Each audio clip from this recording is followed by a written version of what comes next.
This is the best boxing card in history. You know, he keeps saying he wants to seek and destroy. You know, he just had the fantastic victory over Anthony Joshua and absolutely dismantled him. It's about meeting fire with fire. I don't think Joseph Parker is as good now as he was then. Yeah, I don't agree with that, if I'm totally honest. I think that Joseph Parker is a totally different animal now for the better. Then he's going to get blown out of the water. He's going to get smashed to pieces. He knows there is no Oleksandr Usyk fight if he doesn't beat Parker. I just think Beterbiev has that freakish strength and he knows how to utilise that, and I think that will come into play. No point in that fight did he get rocked. No. He wasn't down. You've got Ben Whittaker sitting at a top table eating his pasta. You've got Liam Cameron wearing a flower pot on his head. I didn't like the mannerisms of him. I didn't like that cocky eating your pasta, because I think you're setting yourself up for a massive fall. I don't like cockiness and arrogance.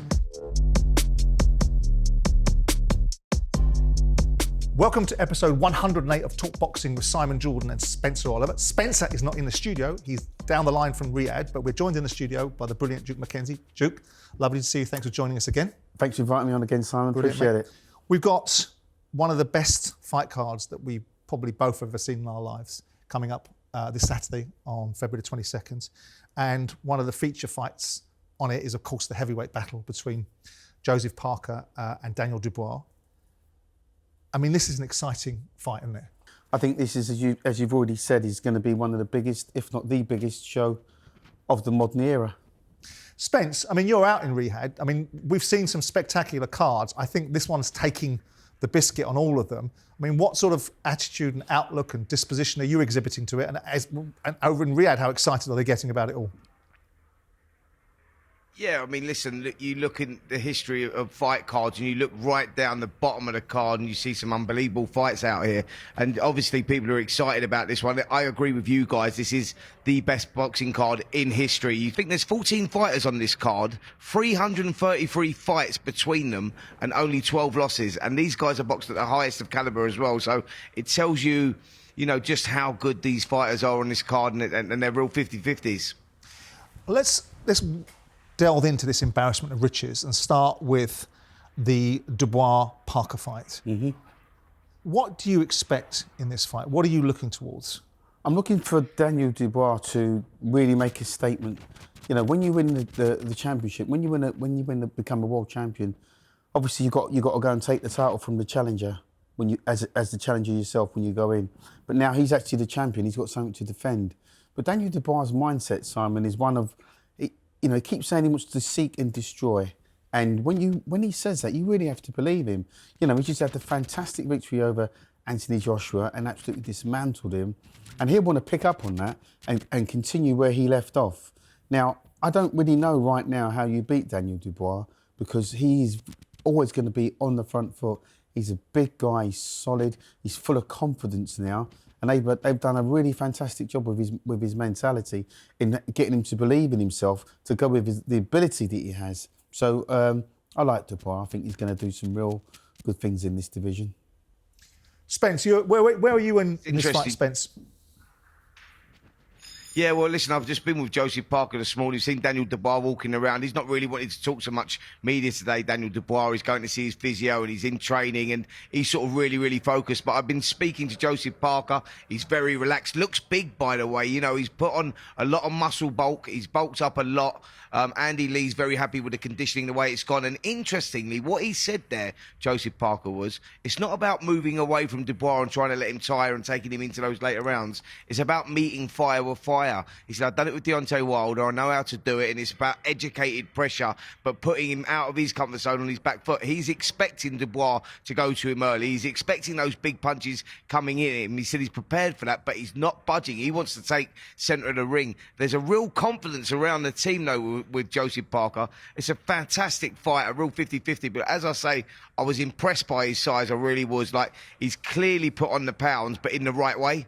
When you hear Spencer talking about Joseph Parker and what his perception is, do you take anything from that as realisable, Duke? Or do you look at it and go, I don't really care what Joseph Parker thinks he's going to be able to achieve. The reality of it is Daniel Dubois is a different animal than those 5 fights. Yeah, and also, we're talking about levels, Simon. Do you see what I mean? Daniel Dubois has proven that he's world-class, a world-class operator, because he holds a legitimate world championship belt. But Parker was a world champion before himself. Yeah, but that's that's previous, and I don't think he is as good now as what he was then. You don't think Parker? I don't think really? Joseph Parker is as good now as he was then when he first won the championship. This was several years ago when he won the championship. Has been champion since and has been very much on the rebuilding stage. Do you agree with that, Spence? Sorry, Duke. Do you agree with that? Because I think it's universally accepted that Andy Lee's made him a better fighter. Yeah, I don't agree with that, if I'm totally honest. I think that Joseph Parker is a totally different animal now for the better. I think that he's grown in confidence under Andy Lee. I think he's put this size on, but he looks like he's put it on in the right way. And I think that the victories he's had against Zhang Zhang and against Deontay Wilder has improved him mentally as well as physically as well. And I think that he is like, look at these two heavyweights, and these are the two most improved heavyweights in recent times. But I don't think Joseph Parker's getting worse. I think he's actually improving. I think he's getting better.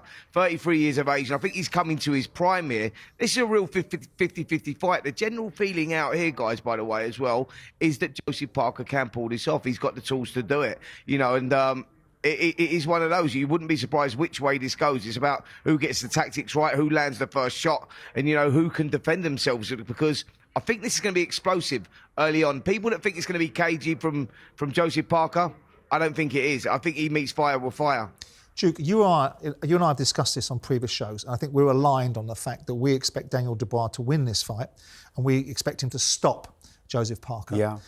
But in order for that not to happen, and for Joseph Parker, who is being picked by other people as potentially being the winner of this fight, and there's some serious people that think that people are underestimating him, how's he going to overcome it? Dubois is, as you rightly say, now moving towards the optimum period of his career. He's overcome his adversities. He's gone through the difficulty that he had with the Joe Joyce situation and losing that fight and people questioning his heart. He's gone through the questioning of his heart against Oleksandr Usyk, come back against Joe Miller, come against Hrgovic, and obviously demolished Anthony Joshua.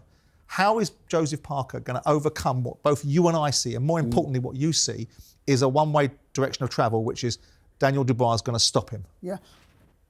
I genuinely believe that if Andy Lee, his coach, is saying to him, you've got to meet fire with fire, then he's going to get blown out of the water. He's going to get smashed to pieces.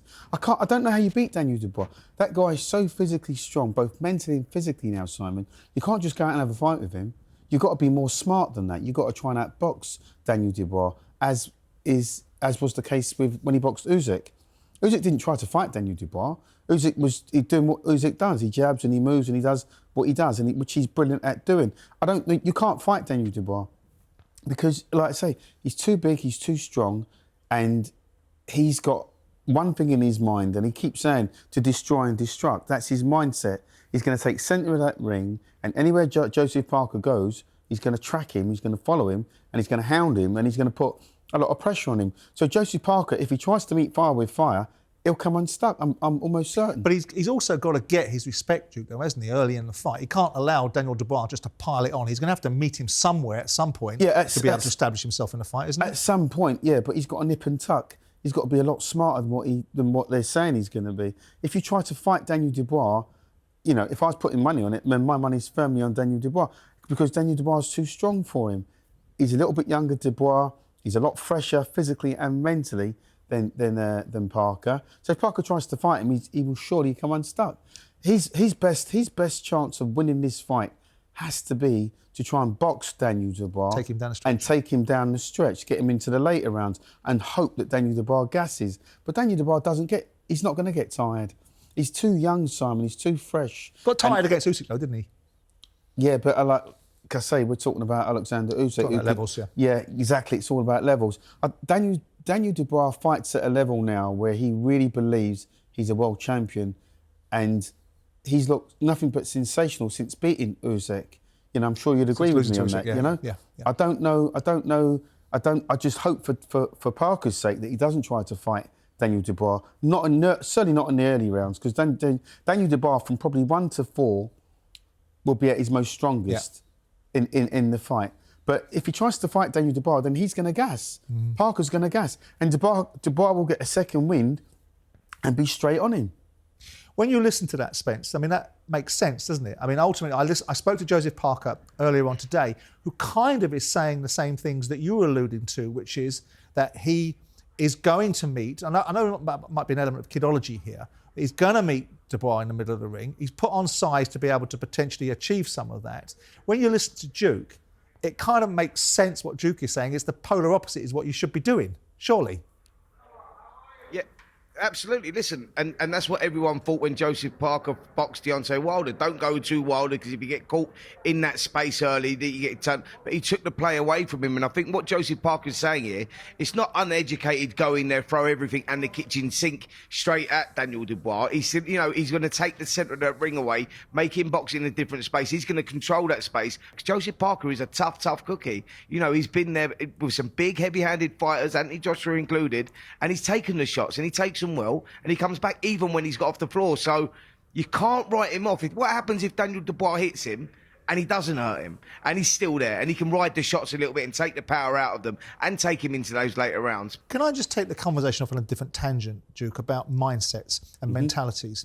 When you guys arrive at Everest and you've won a world title, how do you keep yourself at that level and maintain the same set of standards? Because ultimately, I would imagine, and I don't know clearly for obvious reasons, that once you've got to the Holy Grail, it's a different feeling than the pursuit of it. So how do you guys keep yourself in a frame of mind and a focus that enables you to maintain the highest standards to embark upon the next set of challenges, which is our retaining titles? It is difficult, I must admit, and I can remember being world champion and making the first defence of my own world championship and taking my eyes off the prize, as they say. It's more psychological than it is a physical thing, because it's sometimes you can't even control it, because you say to yourself, OK, I've got my first defence, and on paper, you're supposed to blow this guy out of the water. So you come down to their level. And by the time you try to raise your game, you're getting hit with shots that you don't ordinarily get hit with. Is that something that people around you can predict or understand? Because you've got trainers, you've got people in your fight camp that are seeing you ascend to the level of the aspiration that you had. Mm-hmm. Is it not something that people around you can pick up on and see if there's anything different about your mindset? The reasons why I asked this question in part is because you've got Daniel Dubois talking about fighting Oleksandr Usyk before he's even dealt with Joseph Parker. Yeah. And I'm just trying to get the broad strokes of how the mind changes from wanting to be champion to being champion to maintaining the opportunity to be champion, and how many different parts there are to it and who should be contributing to make sure that you stay at that level. I mean, again, it's down to the individual, because, there's a saying that when you're a champion, you have to fight like the challenger. That should be your mindset going into the fight. And I'm pretty sure that would be Daniel Dubois' mindset going into this fight. I don't see Daniel Dubois taking his eyes off the prize and overlooking Joseph Parker. He knows there is no Oleksandr Usyk fight if he doesn't beat Parker. And it's not a question of if he beats Parker, it's how he beats Parker. Mm-hmm. He won't want to labour to a point victory. I'm certain of that. Want to knock him out? Yeah, he'll want the stoppage, undoubtedly, to make his statement, to show his improvement. And I think if Daniel Dubois would have improved probably 20% from where he was from the Anthony Joshua fight, then again, he's going to be a different animal going into this fight, which is why he's so confident. And he's saying to himself, I'm just going to go in there and seek and destroy and destruct. And that's his mindset. I'd be shocked if Daniel Dubois gets pushed back onto the back foot. Right. Or the only way Joseph Parker stands a chance of beating Daniel Dubois is if he tries to outbox him for the early part of the fight and then try and put it on him in the last quarter of the fight. But anyhow he tries to trade with Dubois, certainly over the first half of the fight, he's going to come unstuck. So your prediction is pretty self-evident. Daniel Dubois win, knockout. What part of the fight? Early part of the fight or latter part? I think it'll probably be the latter part of the fight, because pride comes into this as well. Parker's a very proud man, and he won't want to just go out and make silly mistakes. So he'll box cagey, I think. Give himself a chance. Yeah. Give yourself a chance. Yeah. Spence, your prediction, mate? Yeah, interesting there, Duke. You were talking about that mindset and, the psychological battle, which, we both understand that, and we have been there, in those fights where you've got to dig deep, ask yourself questions and all that. And I think that, speaking to Joseph again about the Daniel Dubois and the times that Dubois has lost, he said he's unravelled very, very quick. He believes that there's a switch in his brain that just goes from being on top to then not being on top, and there's not that process in between that where a fighter's starting to question himself and come undone a little bit. He thinks that happens very, very quick, and that happens when he gets dragged into a fight, if a fight goes late, and if he has to ask himself questions and start that mental warfare that you fighter goes through in that last quarter of a fight. So that's where he's going with it. So they've got a clear so where are you going, game plan. Spence? So Real tough fight to call. Real tough fight to call. I'm going 52%, 48%, and I'm leaning towards Daniel Dubois. I think the momentum is with him. I think Joseph Parker, listen, he's rebounded very well as well. But I'm just going for Daniel Dubois to win this one, possibly on points. Yeah, I'm going to form part of the unholy trinity. I can make an argument for Joseph Parker because I like him. I think he's gotten better, and I think he's on a rich vein of form, but I can't make a case. No. I think Dubois is going to do precisely what you say he's going to do, which is knock him out. I'm just not sure which part of the fight. I think it'll go early. Really? I do. I think he'll get him inside 6 rounds. But all things being equal, I still think it'll be a brilliant fight, and Parker will acquit himself well.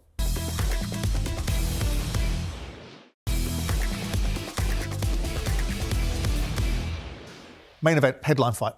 2 outstanding fighters going head-to-head again, Beterbiev versus Bivol. Do you think in the first fight the right outcome was achieved? The right outcome was achieved, Simon.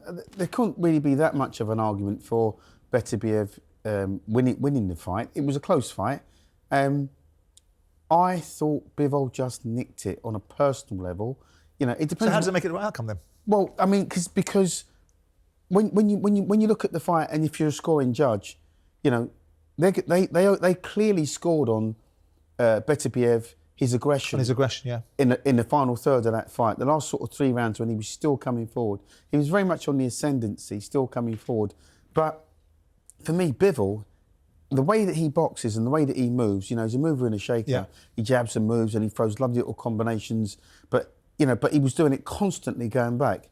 For him to win this fight, certainly, over the last third of this fight, he's got to bite down on that gum shield. He's got to find a way to push Beterbiev on the back foot and keep him down. But that's the question, isn't it? Because people will suggest that Beterbiev going into this first fight was not as prepared physically as he will be for the second fight, because he had just come back from reconstructed knee surgery. And his sort of attitude is I'm going to have to do what I did first fight, but better. Yes.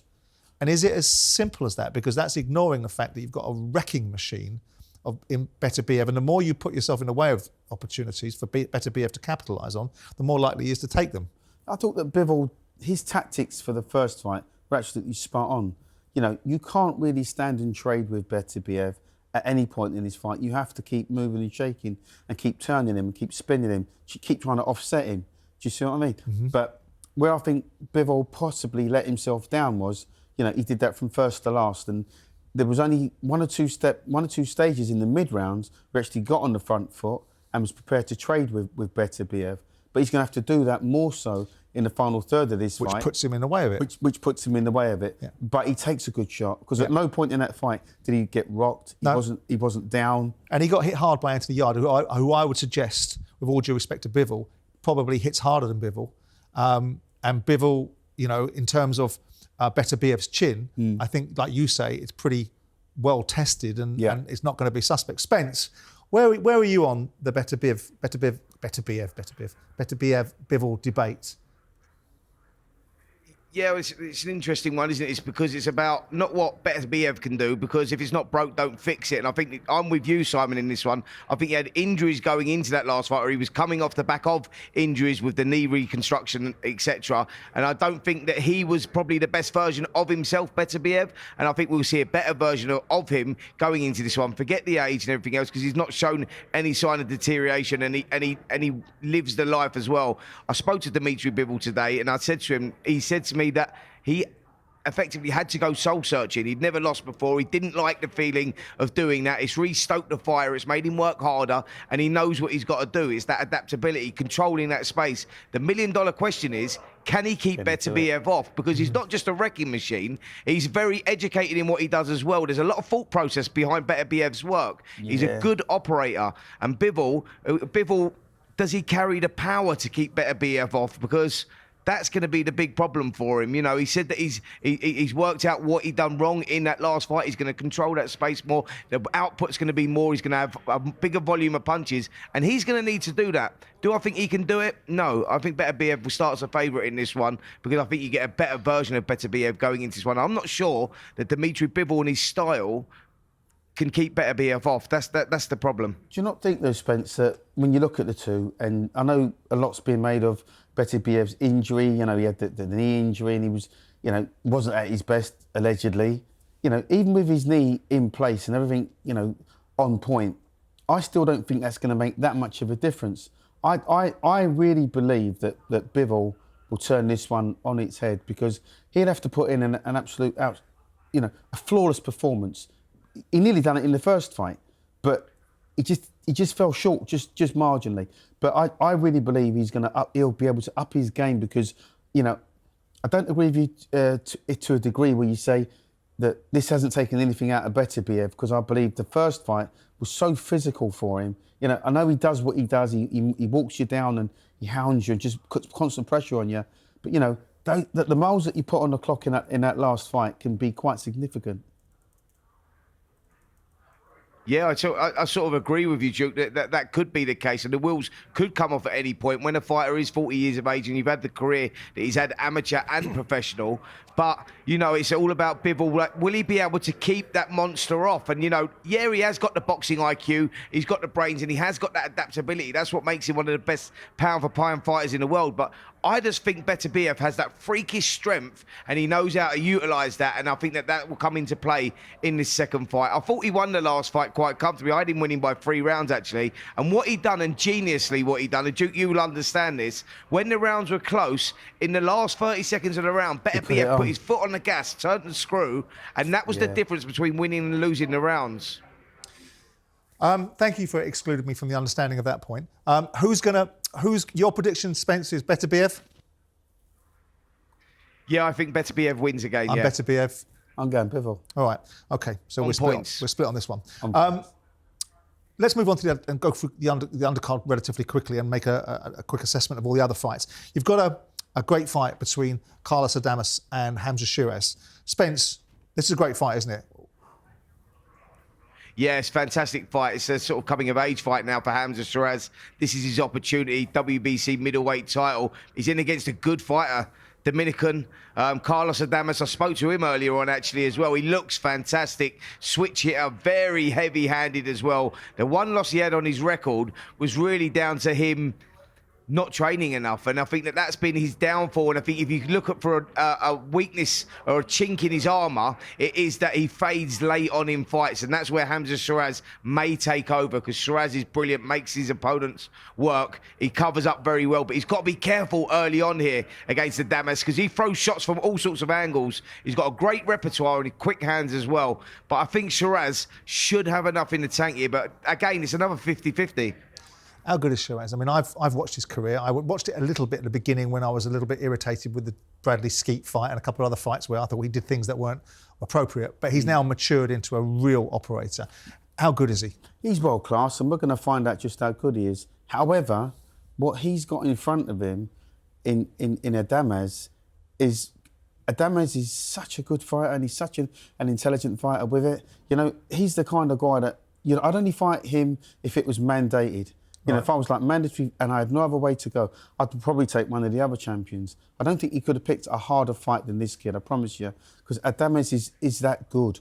He struggled at welterweight, Adames, to make the weight. How he made the weight, I don't know. Then obviously Spencer just touched on the point. He boxed for the light middleweight championship and just fell short then. But since then, he's looked nothing short of brilliant. I've been watching some of the footage of him in training, and you know, he reminds me of a very young Marvin Hagler, the way that he carries himself, because he's a switch hitter, Simon. He goes from left to right and right to left effortlessly. And when you're in world title fights, Adames, you know, he might give you 3 or 4 rounds. He might give Shiraz 3 or 4 rounds, and if Shiraz switches off at any point in that fight, he can turn it on its head just like that. Do you see what I mean? He fights good on the inside, he fights good on the outside. There's a lot of head movement from Adames as well. And I would be... Who are you picking?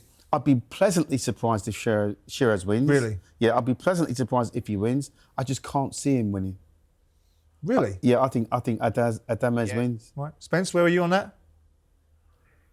Yeah, so I'm going for Hamza Shiraz win. I think that he will have enough in the tank because Hamza is very, very smart. He keeps himself tight. And what he's done, guys, he's taken himself away over to America. He's set up training camp over there. And he's been working on the stuff that maybe he'd been guilty of in the past of, you know, being a bit weak in areas. And that is switching off from time to time and allowing his opponent that opportunity. Duke, I agree with you, by the way. Carlos Adames is so very heavy-handed. Switch hitter, very quick hands as well. Give him an opportunity and it's lights out. But I think Shiraz has done his apprenticeship and I think it is his time. I think he wins a close, tough contest, but which could be fight of the night. Moving on from that, Spence, to another night, another set of fights between Brits, which is Josh Buatsi versus Callum Smith. This is another fascinating fight. And it shows you how deep this card is. This is the walk-on fight. This is the 5 o'clock walkout fight, right? This is really, in my view, Josh Buatsi's first step into the world class. Whether Callum Smith has only fought 4 or 5 fights, or 4 fights at light heavyweight, and one of them against Beterbiev, probably isn't the blueprint. The fact that he's been a world title holder, the fact he's a member of the Smith family, the fact he's a world-class operator, probably gives Josh Buatsi his first world-class test, doesn't it? Yeah. I totally agree with you there, Simon. I think that this is a big step up for Joshua Buatsi. You know, I think they're taking a calculated gamble on Callum Smith maybe being past his best. But for Callum Smith, it's about opportunity and getting that opportunity to become a 2-weight world champion and, you know, keep his dream alive. And Joshua Buatsi stands in front of him. Again, it's that interim title on the line here. The momentum maybe with Buatsi coming off that good win against Hutchinson, you know, but like this is another step up to another level in Callum Smith. Fascinating fight. Like you say there, Simon, the depth that we've got on this card is insane because all these fights that we're talking about, yeah, we've all got an opinion and how we break it down and who's going to win the fight. But realistically, none of us really know because that's how even these fights are. Where are you on this fight? It's a good fight and I think it's a fight that Buatsi should win, could win. My only worry with Buatsi is, you know, he's had these periods of inactivity in his career for one reason or another. I'd like to see him be a lot more active going into this fight. But I think he should have just too much for Smith. Smith's been around the block and it'll come down to desire, how much he's actually got left in the tank, if and when he has to dig deep in the fight. So my money would be on Buatsi. Well, he's come through, hasn't he? He's come through Davies, he's come through Willie Hutchinson. The obvious fight everyone wanted to see him in was Yard. Yeah. He himself wanted to be in that fight. Yeah. But Callum Smith is a good fight. Sure. I do, despite my admiration for the Smith family, I do pick Josh in this fight because I think it's been structured in such a way that if they didn't think Josh was going to win this fight, they probably wouldn't have put him in with them in the first place. I know that's a sort of glib statement, but I'm going with Josh. You're going to go with Josh? Yeah, absolutely. Right. One of the fights that fascinates me for the evening, really fascinates me, besides the fights that we've just spoken about, is the Zhilei Zhang versus Ajit Caballel. I'm a great admirer of Caballel's. I watched him beat the big Russian. I watched him beat Frank Sanchez, who people thought quite highly of. And he's done it under the radar. And it seems to me that despite the observation that Ajit Caballel was supposed to fight Martin Okolie and might have not wanted that fight, I like him. And I think this is a good fight. Yeah. I think they should put some respect on this kid's name because he's just slipping under the radar. He's just chipping them off, you know, winning these fights as and when, picking these fights up, getting the experience at world level. I've had a good look at Caballel. And, you know, he's got a good little engine on him and he's quite an intelligent fighter as well. Yeah, he hits good body shots. He starts from start to finish. You hit with a body shot in the first round and if the fight goes a distance in the last round, 10th round, 11th or the 12th, he's still hitting you with body shots. So he works you up and down. So he sets like little traps for you. Is this a case? Is this a case for Caballel? We know what Zhilei Zhang can potentially suffer from, which is, as it gets later into the fight, slightly tiring. Is this a case of Caballel keeping himself in the fight for the early part of it and then dealing with the heavier, older man as he starts to get tired later on in the fight? Is that how you see it playing out? Very much so, very much so. You know, he's just got to be careful, like saying, in the first third, 4 rounds, 5 rounds of this fight and then just slowly go through the gears and just keep working on Zhang because, you know, we all know Zhang doesn't have the great engine. He can punch, there's no doubt about it. And I think that Caballel will be giving away probably 30 pounds in weight. And we've seen what Zhang can do when he's got that sort of weight advantage over a heavyweight, as in the Deontay Who do you expect to win? But I think Caballel wins this one. Spence, where are you on this one, mate? Yeah, interesting one. Catterall, you're right, guys. He has gone a little bit under the radar there, but he's coming off a couple of good wins. Last time against Frankie Sanchez, he won with those body shots, but tactically he can't do that against Zhang because although Zhang's big and slow-footed, he's very quick-handed. He's got a good boxing IQ as well. He counter-punches very, very quickly. We've seen that in the past with people like Joyce when he's made them pay. I know Catterall, you'd say, he's set another step up in level, but tactically, if he tries to go to Zhang's body, I think ultimately he gets caught and he probably has to pay the price for that. I think Zhang wins this fight. I think that Catterall is a great fighter. With momentum is with him. He's improving all the time. Unbeaten in 25. But something tells me that Zhang will have the answers. We've also got Shakur Stevenson defending his WBC lightweight title against Floyd Schofield. This is a big fight with big names. Turkey wants these sort of fights. This is another fascinating one, Spence, isn't it? Yeah, it really is. Shakur Stevenson, a free-weight world champion already. It's quite incredible. Really coming up from featherweight, now lightweight, and possibly even going up to super lightweight soon as well. But he's got a young Floyd Schofield in him, kid that's 22 years of age, unbeaten in 18 contests, 12 of them by KO. Good fighter, switch hitter, goes square sometimes, and I think that may be a big problem for him. Shakur Stevenson reminds me of a young Floyd Mayweather. You know, this kid is improving all the time, but he's so slick. He's for the boxing purist, you'll absolutely love him. I think that Shakur Stevenson, this is the easiest one for me to pick on the card, actually. Taking nothing away from Floyd Schofield, who's a great prospect, timing's not right for him.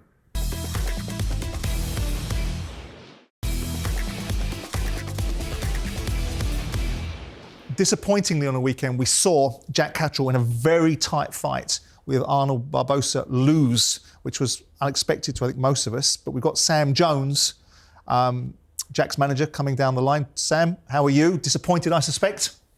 Oh, devastated. Absolutely devastated. It was a fight that I genuinely believe Jack won, but he ultimately, Jack will watch the fight back and kick himself because I think he could have applied himself a little bit more, made a lot easier night than what it actually was. But when you make the fight that close and you run the risk of losing a tight decision, which unfortunately Jack was on the other end of, I thought Jack won, but it's the way it goes, and it's just a sickener, to be honest with you, because we're so close to that WBO title, and then it's a big setback.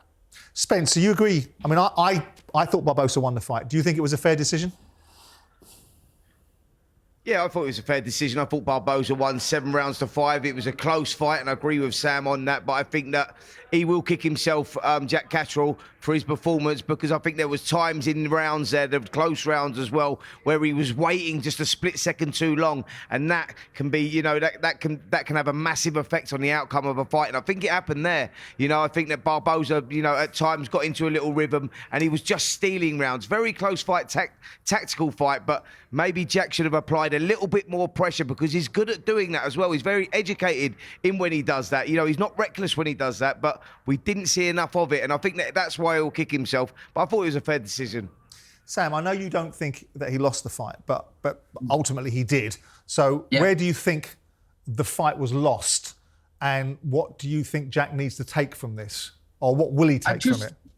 I just think when Jack was landing clean, Barboza had an answer, even though there were kind of nothing shots, but he was slightly more active than Jack. I do think Jack scored a fair knockdown. The letter of the law says if a glove touches you and you fall on the floor, it's a knockdown. Doesn't matter whether your feet are tangled up or whatever. It was a knockdown. But look, you can't cry and complain about a fight that could have been a 7-5 either way. We just have to move forward, and Jack needs to bounce back very quickly. Where are you on Jack Catterall? I mean, obviously, I think we all felt very unhappy on his behalf, because I think he should be a 4-belt champion, because I think he beat Josh in the first fight. Yeah. Beat him certainly in the second. Yeah. Look at the fights he's been on recently. Yeah. Jorge Linares, Regis Prograis. He comes up in this fight. Maybe a few of us overlooked the talents of Arnold Barboza because he came into the back garden of Jack Catterall and did a performance that a lot of people look past. Where are you on the Jack Catterall situation now? I think he's a great fighter. I think Jack, listen, he's class, he's world-class, Simon. You know, we documented that, but I think he just let himself down at the weekend. After watching the fight back several times, I think he just let himself down. You know, it seemed that Barboza just had the last say in pretty much all the exchanges. It was only like a jab. He controlled the pace of the fight, He controlled the pace of the fight. And what really surprised me that Catterall didn't have enough urgency about his work. He was content just to sit back and do wide shots and throw a single shot. He didn't put enough combinations together. He wasn't trying to mix it up with Barboza. And when he really needed to, step on the gas and pushed his kid back, again, he just didn't do it for whatever the reason. He might be a little bit tight making the weight, I don't know. But he looked a little bit out of sorts. Let's put it like that. I don't really know what the reasons were. Is that not because Barboza was... I looked at that fight and I thought Barboza did, probably not greatest of comparisons because of the weight classes, but did a disciplined performance like Bivol did to Alvarez when Alvarez stepped up. Didn't allow him to do it. Yeah. You see it that way, Spence? Yeah, that's spot on, Simon. That's exactly what it was. Barboza came with a game plan, and the game plan was just to outwork. It was educated in what he was going to do, but it was to outwork Jack Catterall and have that last punch and that last say. Like Catterall, like you say, the telling shots, the eye-catching shots were coming from Catterall, but I just thought that he had an off night, and that's pretty much where it is, and that's why he will kick himself. And the answer to your question on can he come back, of course he can, and he will be a world champion for sure. I'm sure of that. Listen, one performance like that where you go, he wasn't firing on all cylinders. I understand that, but it was a very, very close fight still. I think he beats Barboza in a return, by the way, if that fight does happen, because I think he will make those adjustments. I really do. But Barboza made it pretty clear he's not going to give him a return. So where is it next, Sam? Yeah. Where does he go next? Well, it's a question for the fans, really. And I'm being serious when I say that. It's a fight that Jack's in a position now of who do the fans want to see him in with? Whoever the fans want to see him in with, genuinely, Jack's never ducked or dodged anybody. So whoever the fans want to see him in with next, that's the fight. But you're controlling some of his career, Sam. So you're plotting the way forward for him, and matchmaking is a key part of it. Well, listen, in an ideal world, you'd have a rematch with Barboza, but it's not going to happen because Barboza will sit on that. But if Lopez was to move up, then the rematch could potentially be there because I think Jack will still have a good ranking in the WBO. He's paid his sanction fees for years, so I hope we've got a good relationship with the WBO. But I don't know, there's lots of names listen, there was a lot of people talking about the Dalton Smith fight, but Dalton Smith's in a... Yeah, I knew you were going to ask me that, but yeah, Dalton's in a position where does he really want to fight Jack Catterall? And I respect that, because Dalton's waiting for his world title fight. Does he need to take a risk like Jack? Probably not. But it's a fight that we would take in a heartbeat, not a problem. There's Kambosis, who Eddie's just signed. Take that, not a problem. Liam Parrow, not a problem. Any fights any big fights that, I had a brief chat with Eddie today, and Eddie goes, look, there's option of a comeback fight or we can go straight back into a massive fight. I don't even need to ask Jack. He would just say straight away, put me in the biggest fight possible that the fans want to see. Spence, where would you like to see him go next? Yeah, listen, I think the huge problem that Jack Catterall's got is that he's too good for his own good. And if you don't have to fight him, you won't fight him. He's the chairman of the Who Needs Him, Who Wants Him club. And that's the position that he's put himself into when losing that one to Barboza. So it's very, very difficult. I would put him straight back in there with the top operators. If they can get him a world title shot or get him a top operator on the fringe world title shots, then that's where to go. That's, he deserves and belongs at that level. He's done his apprenticeship. He's served his time. And he's been very unfortunate, like you said, Simon. I think he should have been undisputed lightweight champion. That would, that's a real shame, and he'll have to live with that forever. But ultimately, I think we need to see him go straight back in with the big names. He doesn't need tune-up fights or anything off the back of that. What do you think? Did we learn anything about Jack that we didn't already know? Ultimately, we've seen him have this unfortunate set of circumstances where he's been denied the opportunity by Josh Taylor. Time has gone on, 2, 3, 4 years. He's had fights that potentially some would say he should have gotten a world title shot without having to have some of the fights that he's had to have. Where do you think he should be going next, and what do you think he should be doing next? If he doesn't target a rematch with Barboza, then certainly he should be going straight in with one of the other rival champions, if he's indeed high enough in the rankings. Because what he runs the risk of now is fighting a lesser opponent and just not being able to raise his game and then losing a controversial decision against somebody who he should wipe the floor with. So, as Spencer already said, doesn't need a warm-up fight, Sam. Needs to go straight back into the big one. Before I let you go, Sam, just very briefly, how is Jack after this fight? Because we didn't hear much from him. So how is he taking this loss? Jack, listen, his pride's a bit dented.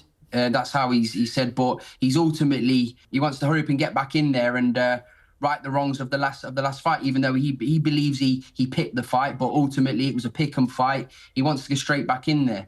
I mean, look, there's the Josh Taylor trilogy that's still there, and those other names I mentioned. Yeah, it doesn't matter. It's still a big fight. Jack can do 147 That's been done, comfortables. Sam. That's been done and answered, hasn't it?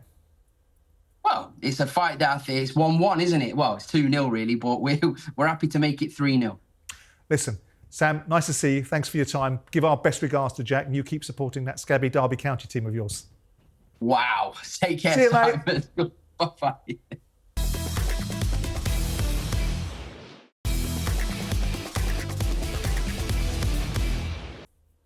So April 20, we've got the rematch between Ben Whittaker and Liam Cameron. It's a fight we've been waiting for. It's a big night for Whittaker now, isn't it, Spence? Because lots of questions that weren't there before. The questions that were before, did he have the punch power? Now people are suggesting, has he got the heart, and did he quit? And Liam Cameron's calling him Whittaker. This is a big set of circumstances for Ben now, isn't it? Oh, it's a huge set of circumstances for Ben right now, because this determines where he's at right now, what level he's at right now, because only he knows this, Ben Whittaker, by the way, that when they went out that ring and the way that they fell and everything, and he said that he'd done his leg in, then it was his back and his neck or whatever, you go, if that was legitimate, then he can right the wrongs going into this fight. But if it wasn't, and he was down there and thinking, this is my way out, the fight started turning the other way, the tide started turning, then he's got a lot of soul searching to do. And I think that's the interesting thing going into this one, because only Ben Whittaker knows. It's an interesting fight, fascinating fight, and yeah, all the questions right now are around Ben Whittaker. Look, Simon, I think we both agree that, you know, we thought he was one of the best talents, not just in this country, but possibly globally. You know, we've seen him, but he stepped up a level, something weren't working. Tactically, he didn't get it right, and the end was so controversial that now it leaves all these question marks hanging, taking nothing away from Liam Cameron, by the way. Well, I was going to ask you about Liam Cameron in a second, but do you think, Spence, I know we've discussed it before, but just for posterity, do you think that Whittaker swallowed it? No, I think swallowed it's a strong word, if I'm totally honest. I think that the problem I think that we've got, Simon, is that the momentum was turning. We saw Whittaker start, and he started okay, but then Liam Cameron started coming into it, and then at the point in the 5th round of the stoppage when they both went over the ropes, the momentum was massively in Liam Cameron's favour, and I think that's why all these question marks and that were over. I think he was genuinely injured. I think he did hurt himself, whether that was his neck, his back, his ankle, or whatever it was. I think it was a heavy fall. Both guys were hurt. Cameron got back in the ring because obviously the momentum was with him. But, you know, I think swallowed it's probably the wrong word. He probably injured himself and felt that he didn't want to continue, knowing the fight was going the way that it was, and he lives to fight another day. But let's see now if he's got the ability to be able to turn this one around, because what do you make there of is the a presser, huge Spence? if hanging over this right now. Spence, what do you make of the pressers? Well, it was interesting, Simon. Because, I mean, obviously, you've got Ben Whittaker. Sorry, Spence, I know there's a little bit of a delay. You've got Ben Whittaker sitting at a top table eating his pasta, which seems to be the de rigueur of American athletes now, that's their casual way of doing press conferences, and he's now doing it because he's probably seen it somewhere else. You've got Liam Cameron wearing a flower pot on his head, but you've got this very dismissive, cocky, I've made your life sort of attitude from Ben Whittaker, which in part I understand, because with due respect to Liam Cameron, the reason why he was able to jack up the price is because there's so much expected of Ben Whittaker. But do you like the tone and texture of what Whittaker's saying? He took a lot of flack, Spencer. A lot of people filled the vacuum because he didn't say anything. And now he's got this observation that, you know, Cameron is just lucky to be in the ring with him. He's going to get schooled. He's going to get handed his head, and so on and so forth. And then Cameron's pushing back, going, I was surprised actually how easy it was to fight against you. What did you take away when you listened to those two interviews? One they did on TalkSport with Andy Goldstein, and one they did at the press conference. Yeah, I didn't like what I was seeing really from Ben Whittaker in that press conference, because he still weren't answering the questions. He still weren't producing the evidence, which was one that he said that he'd had. And he was saying, listen, forget what happened there. Forget what happened. You know, I'm going to right the wrongs of this one in this one now. So he wasn't really denying that, you know, that the injury was there or it wasn't there. So I just didn't like the mannerisms of him. I didn't like that cocky eating your pasta, because I think you're setting yourself up for a massive fall. And that hat that Liam Cameron had on is because he had his old Barnet done. That's right. Like I did, Simon. He had the hairline done and that. And but his suited him. That's why. So he'll look fantastic. He'll look fantastic like I do, Simon, in about another 9 months or so. That's a different conversation. But listen, he's going to be super confident going back into this rematch. Also, what Liam Cameron takes from this is that now he's in the spotlight. You know, he's doing stuff for Queensbury. He's doing commentary for Queensbury. He likes that. That will elevate him to another level because he'll see this as a huge opportunity to turn his whole life around. Now, you know, Ben Whittaker, I didn't like his mannerisms, if I'm totally honest, at the press conference. I thought he dealt with it completely wrong. Yeah, I'm with you. I like confidence and I like flamboyancy. I don't like cockiness and arrogance. And I thought there was a little bit of that. Where are you on this Ben Whittaker thing? I mean, lots of us have all marvelled at the speed of hand and the ability and the balance and the charisma and the style. And people have raged, the debaters raged, well, let's see if he does it when he goes up against a grade in opposition. He didn't bring any of that flamboyance into the fight with Liam Cameron. No. Where are you on the Whittaker phenomenon? X amount of fights, superstardom that seems to be already at his beck and call, and a poor performance against Liam Cameron. What do you expect to see from him next? I expect to see him right the wrong. I expect to see him cut out all the showboating. I expect to see him be more business-like. I expect to see him go out and do a number on Cameron. You know, there's levels to this fight, and he is undoubtedly a level above Cameron in terms of his actual skill set. And if he boxes to the best of his ability, Simon, then it's not a fight. But if he doesn't box to the best of his ability, then it is a fight. It gets drawn into the deep waters again, and then it could get ugly again. I don't think he quit in the first fight when he went over the ropes. I think I think that can happen to anybody. It knocks the stuffing out of you, and by the time you actually get up and know where you are, well, you know, the fight's over. Do you see what I mean? But the momentum was clearly against him. He strikes me as the kind of guy that would really say to himself, you know what, I've got a fight on my hands here and I need to turn this one around, and sharpish. How high did you rate him, Whittaker? I think Ben Whittaker has the potential, if he gets his head together, to be world class. There's no doubt about that. Win a world title? Potentially, when sure. Beterbiev and Bivol perhaps shuffle off. Yeah, when those guys are long gone, you know, and ridden off into the sunset, I think we're looking at a potential world champion. Spence, can I just throw this one to you for some terrible news that we've all heard about the brilliant Joe Gallagher having cancer? Can I just get your take on Joe? We've discussed it. He's a brilliant trainer, a fascinating man, and these are very difficult circumstances. I just want you to just have a few words about Joe. Yeah, listen, 2 words for Joe Gallagher, great man. And that's exactly what he is, you know, not just a great trainer, but a great mentor to the fighters. And what he does for the local community is even more important. You know, they're from a community that's a little deprived, and he takes the kids from the streets and he teaches them the life skills and the discipline. And a lot of them don't even become boxers, but they go on the right path in life. And Joe Gallagher is all about that. It's not just the professional boxers that he trains, and it's devastating news. I was with Joe earlier on today, actually. He's in high spirits. He's out here with Natasha Jonas. He's in high spirit. Yeah, he's in high spirits. And he was good. You know, he's just getting on with it and dealing with it, and he recognises that this is the toughest fight that he's ever going to have to try and come through this with that dreadful disease. But he's in high spirits, which was great to see. I'm looking forward to catching up with him again in the week, you know, and having a little sit down and chat with him. But what a man, a man, and what he's done for the community, for the fighters and everything, guys. You know, it has to be praised. Right, that's it for episode 108 from Talk Boxing with Simon Jordan, Spencer Oliver and Duke McKenzie. Next week, we'll be back with all the fallout from one of the best fight cards we've ever seen from Riyadh. You seem to have been running around upsetting people, Spencer, you treacherous little hound. Boom! Like that. That's where he was getting stuck. Usyk the one, coming off the better.